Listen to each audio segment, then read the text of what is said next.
Guys, मैं हूं Neha ma'am. मैं लेकर आई हूं आज आपके लिए एंट्रोपी का third law of thermodynamics. Entropy at absolute zero is always zero. हमने पहले भी देखा है कि first law of thermodynamics deals with the energy conservation and as well as the mass and energy conservations are interrelated to each other.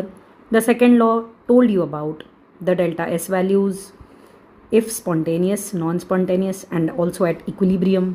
It also told you about the extent of energy transfer from hot bodies to cold bodies without any external energy source. अब third law of thermodynamics आपको बताएगा कि कोई भी perfectly ordered crystalline solid यदि आपके पास होता है तो उसमें रैंडमनेस ये लीस्ट होगा, ये मिनिमम होगा. Randomness would disappear there, and therefore the entropy would really approach to zero. But this is only at absolute zero temperature. का मतलब 0 Kelvin. In simple words, temperature of perfectly ordered substance or a crystalline solid approaches to absolute zero. The order of randomness or distortion becomes minimum. At this point, particles are supposed to stop motion or they are perfectly ordered. At this point, that is absolute zero, that is the lowest possible temperature ever. The particles have almost no thermal energy.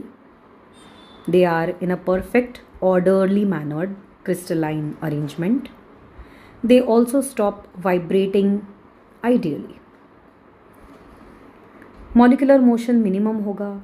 Delta S ये tends to zero होगा जैसे ही temperature 0 kelvin होगा. उसका एक बढ़िया सा graph मैंने आपको दिया है जो कि एग्ज़ाम ओरिएंटेड है. ये ग्राफ आपको बुक्स में नहीं दिया हुआ है.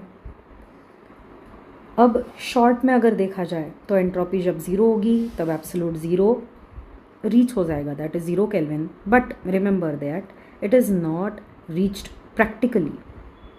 ठीक है, देखा जाए तो एक्सट्रीमली ज़ीरो टेम्परेचर पे सॉलिड जम जाता है एंड जमने के कारण उसका जो भी पार्टिकुलर मोशन है वो बहुत ही मिनिमाइज़ हो जाएगा एंड इसीलिए वहाँ पर उसका एंट्रोपी ज़ीरो हो जाएगा. जैसे कि मैंने आपको बोला था second law of thermodynamics explain करते समय कि हमेशा गैसेस की एंट्रोपी ये डेल्टा एस पॉजिटिव होता है ग्रेटर दैन ज़ीरो, वैसे ही सॉलिड्स की एंट्रोपी ये ऑलवेज लेस दैन ज़ीरो होगी, that is it is negative at absolute zero.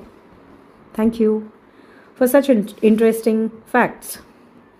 Do comment concept chemistry and do write which shorts you want further.